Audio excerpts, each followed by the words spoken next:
À tous ceux qui recherchent la sagesse non pas dans le dogme, mais dans la contemplation rigoureuse de la nature et du soi. Que cette exploration illumine le pouvoir durable de l'enquête disciplinée pour transformer l'esprit humain, à combler les gouffres entre la pratique ancienne et la raison philosophique, et favoriser une compréhension plus profonde et plus authentique de notre existence au sein de la grande et dépliant le cosmos. Cette œuvre est offerte dans l'esprit de découvrir les fondements rationnels des pratiques qui, pendant des millénaires, ont cherché à guider l'humanité vers une vie plus vertueuse et libérée, et en appréciation pour le courage intellectuel de ceux qui osent remettre en question et à rechercher la vérité dans ses manifestations les plus profondes. C'est pour l'esprit curieux, le cœur de recherche et la volonté humaine durable de savoir, de comprendre et d'être.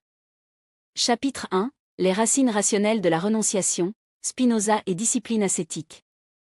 Arush Spinoza, une figure imposante de la philosophie du XVIIe siècle, offre un système éthique radical mais profondément cohérent qui fournit un fondement crucial pour comprendre les pratiques de l'auto-renforcement et non comme de simples actes de renonciation, mais comme des instruments puissants pour obtenir une automastéifique et une liberté autoritaire.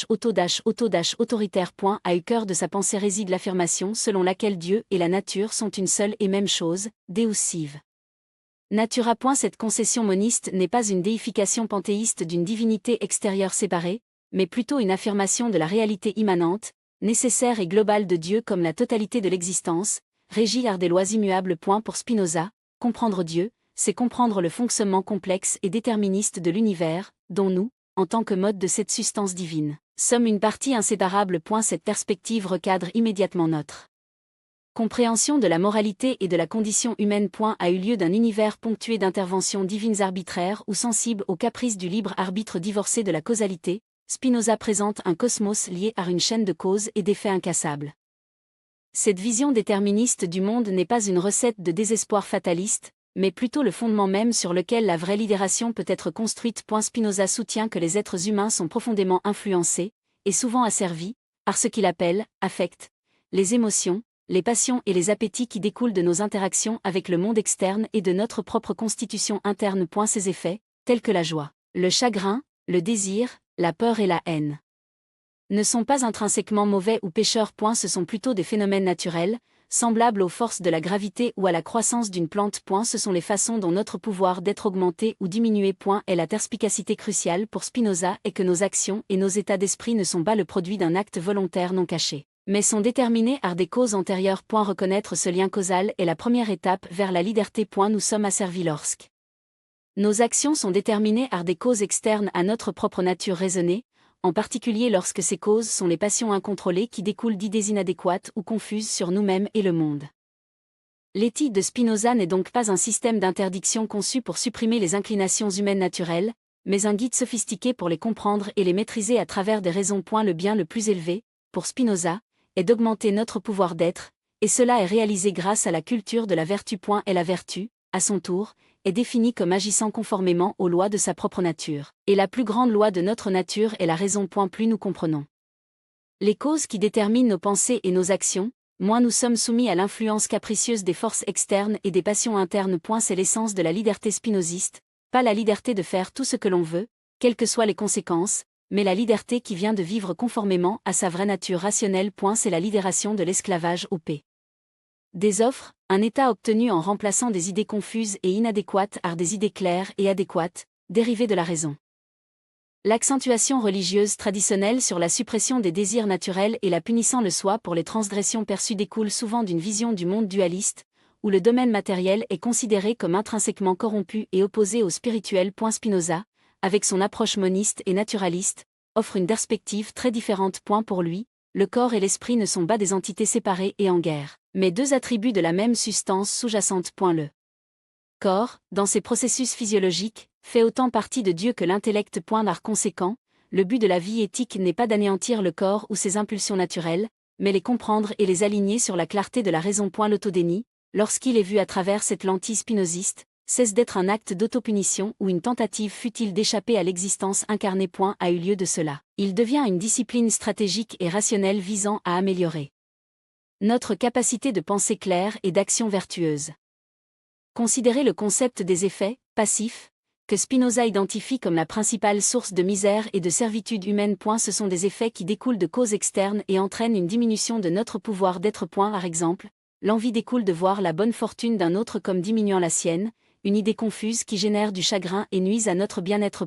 Ou considérer un désir excessif qui, lorsqu'il est frustré, mène à la douleur et, lorsqu'il est satisfait, n'offre qu'un plaisir éphémère, nous laissant aspirer à plus. Ces passions nous retiennent captives parce que nous ne comprenons pas leurs origines. Nous pourrions blâmer la personne que nous envisageons, ou les circonstances qui contrecarrent nos désirs, plutôt que d'examiner les idées erronées dans notre propre esprit qui génèrent ces effets puissants, mais finalement destructeurs. L'éthique de Spinoza fournit les outils intellectuels pour disséquer ces passions, tracer leurs racines causales, et les remplacer par des effets actifs, ceux qui découlent de notre propre compréhension rationnelle et conduisent à une augmentation de notre pouvoir d'être. La joie, par exemple, quand elle découle de la compréhension claire d'une vérité, ou d'une action vertueuse, est un effet actif, une véritable affirmation de notre être.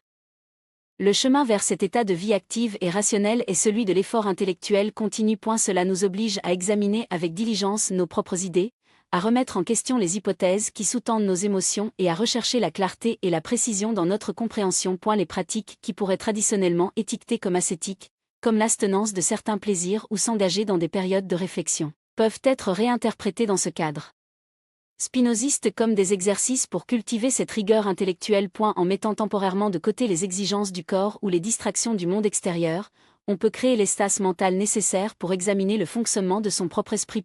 Il ne s'agit pas de rejeter le monde ou le corps, mais d'obtenir une perspective plus objective et impartiale sur eux, renforçant ainsi la domination de la raison sur l'emprise des passions. Le principe fondamental est donc que la liberté n'est pas une dotation innée mais une réussite durement gagnée, réalisable par la connaissance et la conscience de soi disciplinée. Magnum opus de Spinoza, l'éthique, mais méticuleusement ce chemin, démontrant comment la compréhension de Dieu comme la nature mène à une compréhension de nous-mêmes en tant qu'êtres déterminés capables d'une autogouvernance rationnelle. En saisissant la nécessité de toute chose, y compris nos propres émotions et actions, nous ne sommes plus victimes de circonstances ou de troubles intérieurs impénétrables. A eu lieu de cela, nous devenons des participants actifs à notre propre déroulement, guidés par la lumière de la raison. C'est le fondement intellectuel sur lequel une approche rationnelle de pratiques comme le jeûne et la pénitence peut être construite, les transformant des actes de super l'autoflagellation intime dans des exercices profonds en automaîtrise philosophique. Et la clarté du système de Spinoza offre une alternative convaincante aux approches traditionnelles, souvent motivées émotionnellement, de la discipline spirituelle, invitant un réexamen des pratiques anciennes à travers le prisme de l'illumination rationnelle. L'univers déterministe décrit par Spinoza, loin d'être une cage, est une tapisserie complexe de causes et d'effets interconnectés, dans lesquels les êtres humains opèrent. Comprendre cette interconnexion est primordial. Nous ne sommes pas des entités isolées agissant dans le vide, mais plutôt des parties intégrales du grand système de nature dépliant. Nos désirs, nos peurs, nos pensées mêmes, sont tous des effets qui ont des causes qui sont elles-mêmes les effets des causes antérieures. Retirant dans une chaîne ininterrompue à l'essence même de Dieu ou de la nature. C'est l'essence du déterminisme de Spinoza, que tout ce qui se passe se produit nécessairement. Il n'y a pas d'aléatoire, pas de contingence au sens ultime. Cela peut être un concept difficile, en particulier pour ceux qui sont habitués à penser en termes de libre arbitre absolu. Nous avons souvent l'impression de faire des choix indépendants de tout facteur de détermination préalable, que nous sommes les auteurs ultimes de nos actions. Cependant, Spinoza dirait que ce sentiment de choix non causé est en soi une illusion, née de notre ignorance des vraies causes qui nous obligent.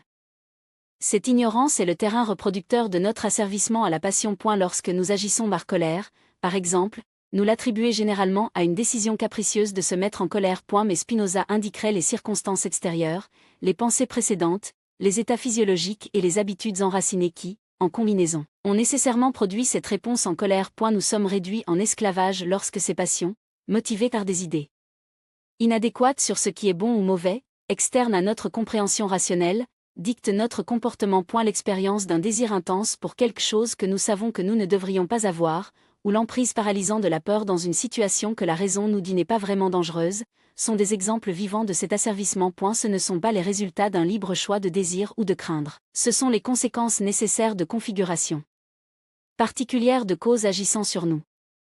La poursuite de la vertu, telle que Spinoza le définit, est donc intrinsèquement liée à la poursuite des connaissances et à la réalisation d'idées adéquates. Et la vertu ne consiste pas à adhérer à des codes moraux externes ou à remplir les devoirs imposés par d'autres.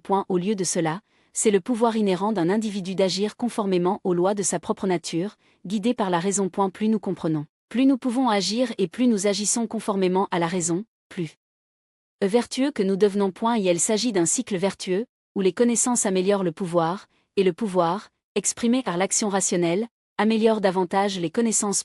Il s'agit de réaliser notre plein potentiel en tant qu'être rationnel, de comprendre notre place dans le grand schéma de la nature et d'agir en harmonie avec cette compréhension.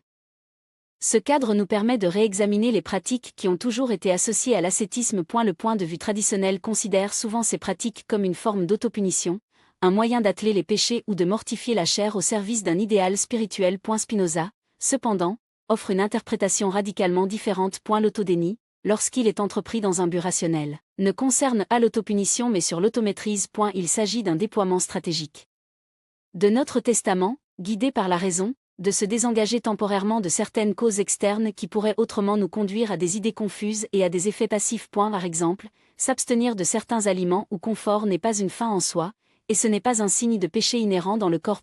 Il peut plutôt s'agir d'un acte délibéré pour améliorer la clarté mentale, observer le fonctionnement du désir de manière plus aiguë et pour nous démontrer que notre bien être ne dépend pas de la satisfaction de chaque impulsion corporelle. En choisissant consciemment de renoncer à une gratification particulière, nous ne refusons pas les besoins de notre corps dans un sens fondamental, mais affirmons plutôt la capacité de notre esprit à diriger et à gérer ses besoins.